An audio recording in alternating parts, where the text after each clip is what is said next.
Hello, book friends, and welcome back to All the Things Sorta Truth, the alcohol-fueled, chapter-by-chapter reread of the Sorta Truth series with a fistful of craft brew on the side.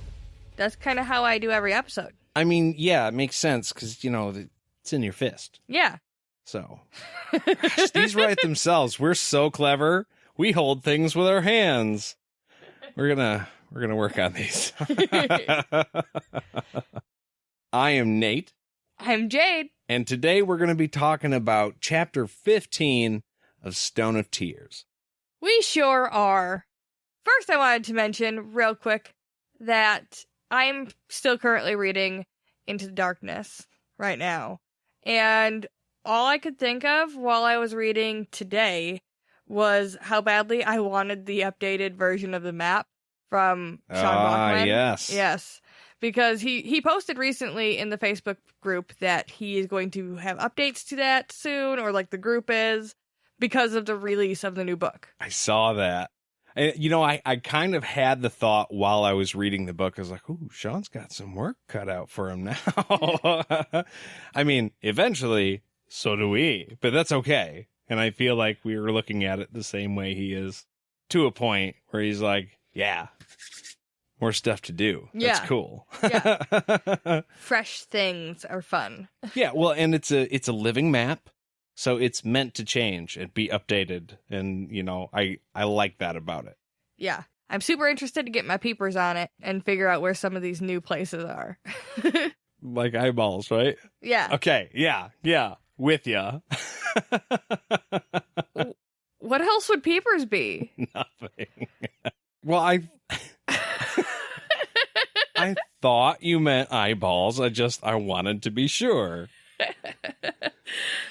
Now that I say it out loud, I'm sounding very stupid. But, I mean, now I'm thinking about the Jeepers Creepers song. Where'd you get the peepers? Ew. And it all. Yeah, no, we're cool. Peepers. Got it. Hate that movie. Jump scares galore. Not fun for me. Don't like. Yeah, and I don't like flying bugs, so out. Never have to watch again. Mm-mm. Yeah. Decided. So with that, we can get into the chapter. I just wanted to express my excitement for the new map that's coming. Yay! Very cool. Can't wait to see it. So this chapter opens up with Richard and Kahlan on the northern side of the village, waiting to see if the Bontoc really are going to come. Yeah, because, when you're waiting on an army to show up out of one of two directions, apparently, even though that's just a guess, I found that being alone really helps. Yeah. I'm sorry. The point I wanted to make is that they are alone. Just them. Like they've been trying to be for a while? Yeah, they finally got their wish now. Now there's an army coming. Okay, not an army. That's an exaggeration. Yeah. These are like peaceful village people. Like I said before, they're like torch and pitchfork people. But they're coming and they're pissed. But you're by yourselves. No backup. No, you're right. You're just out there, man. So let's lay down like deer taking a nap. I mean, hide, yeah. After they lit a fire, they're like, no, we're over here. We knew you were coming. I mean, I feel like that wouldn't be a bad idea. No, you know what they need to do? They need to look at them as they show up and be like, we've been expecting you. All creepy like? Mm-hmm. Yeah. Mm. That does it in the movies. It would definitely knock you off your guard a little bit. Well, while they're sitting there, Richard apologizes for being like a dick last chapter and forgetting who Kahlan was, like all her awesomeness. The queen of queens. Yeah. And like kings, not just queens. Everybody. Yeah. She's the boss. Highest chick in the land. Not that way. Top chick. Top chick. I don't know. You said that the mud people were passing around a joint in the last episode, so maybe also. Maybe she's okay. a little high, but very powerful. But he explains it by just being like, I just wanted to protect you. So, sorry. Yeah, it didn't really matter to him who she was so much as that he just wanted to keep her safe. Which on one hand, aw. On the other hand, like, back to the misogyny thing, like, oh, big tough man, gotta save the girl, huh? Yeah, because you have to. Yeah. Again, I mean, I know that I've made this point a lot, but lightning, man. Yeah. Yeah. That was totally a thing she did. I would have more faith in her. Yeah, she's like, I don't need no fucking man to save me. I was gonna go avenge your death, okay? I got this. Yeah. Yeah, and that is another thing that it kind of, I guess, maybe lost its effect after a little bit. That's how she got this Kandar. She was committed to murder for Richard's death, period. So that's something that she did for him. She was like, I'm putting it all on the line for vengeance for you. That's how she got the lightning. So the fact that Richard is not considering that while he's talking to her, I know he just, he forgot. Hey, shit happens. I'll give him that. That's fine. But the fact that he keeps forgetting that that's her place is weird to me, because that would be a thing. Like, when you talk to other people about somebody else, you're like, hey, so-and-so, she likes this, has this, fucking shoots lightning. It'll come up. This is my friend. He has a nervous tick. Or this is my friend. He's short. I agree. I think at first it comes off kind of romantic, but the more I think about it, the more of a actual, like, asshole move it is for him to have never acknowledged this, like, this whole time. Yeah. Like, he always sees her for her, and she's his friend, and that's all he sees. Like, okay, that's cool, great ideals, but that doesn't really get to the core of who she is or solve any problems. You have to see the whole woman. Right. And I mean, he says he loves the whole woman, but I mean, he should remember who she is then. Yeah, I mean, that all comes into account. To be fair, he did apologize. That's true. It shows he's at least been thinking about it. He's like, sorry I've been being an asshole. Yeah. Maybe throw in for the couple of times you shoved her around too, just to clear the air there, but no, that didn't come up. Now, I did appreciate not only that he was apologizing for her, but also for me, because I was like, that vindicates what we were saying the last chat. Like, it wasn't just a throwaway thing. That was a real thing. It was a thing. We were right. Yes. He was definitely being a dick.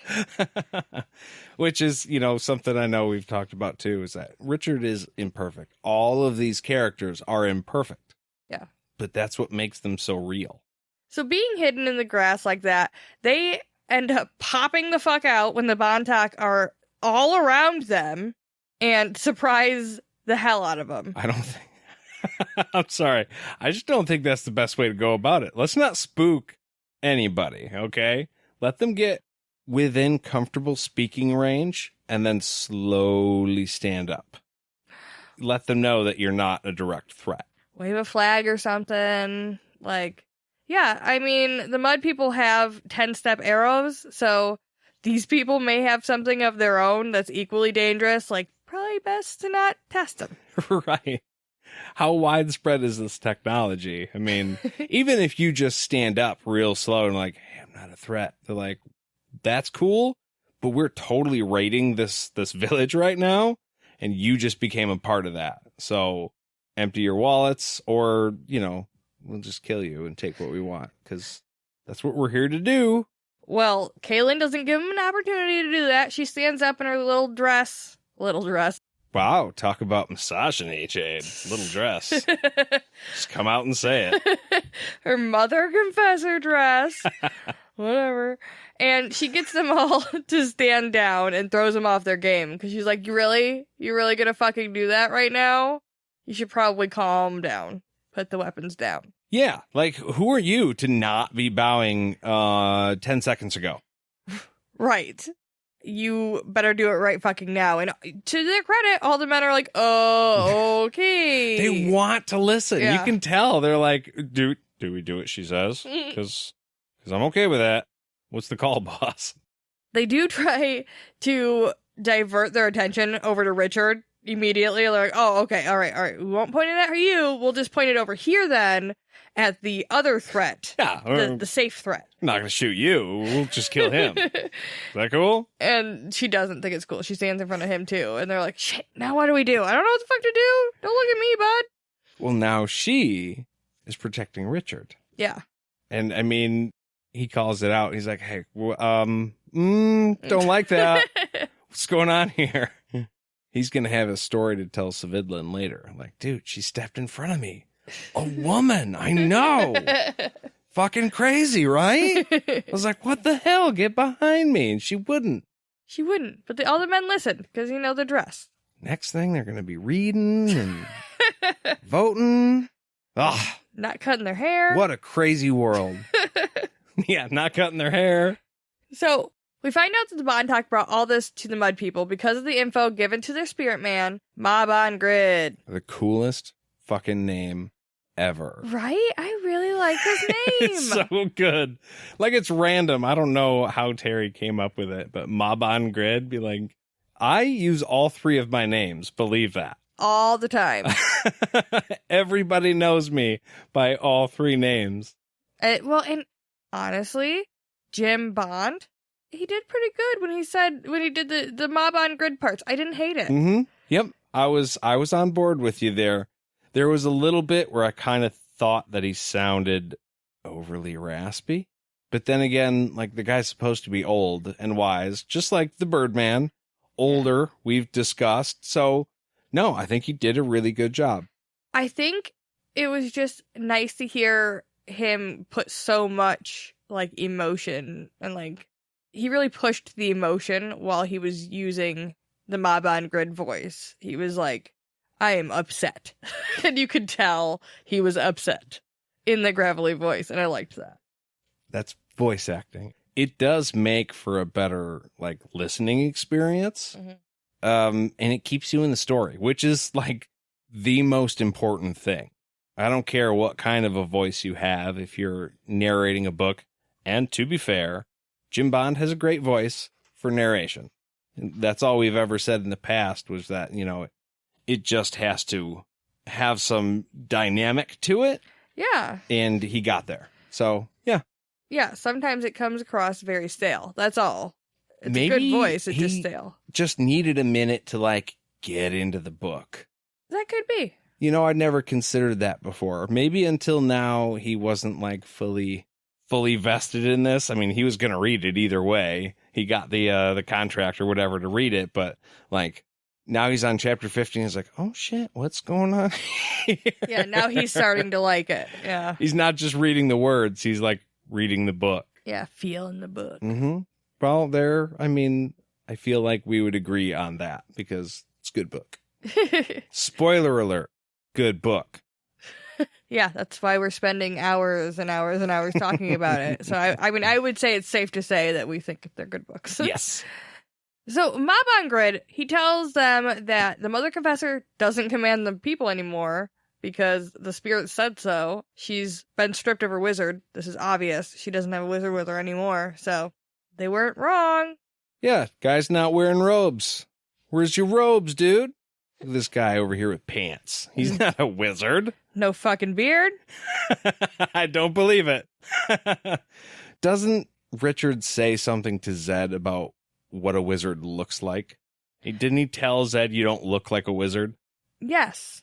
That was in the last book, I believe, when he's teaching him about additive magic. He's like, well, you don't look like a wizard. Where's your beard? And then he grows a beard with additive magic. That's right, and cuts it off again. Yeah, and then he sharpens the knife by adding magic to it, too. So it's funny now that there's somebody else looking at Richard and saying, you don't look like a wizard. So it's true. This whole Mother Confessor thing, not having a wizard with her, is obviously true because you don't fit the bill. Right. How does it feel being judged, Richard? Stop throwing shit around, bud. Doesn't feel good, does it?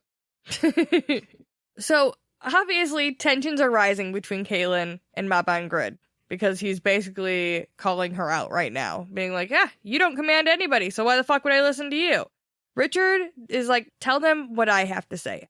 They are going to listen to me, okay? I promise. I like that Kahlan has to translate this shit, and halfway through it, she's like, I'm not going to say that, Richard. Come on, dude. He's like, translate. He says it like 3 times.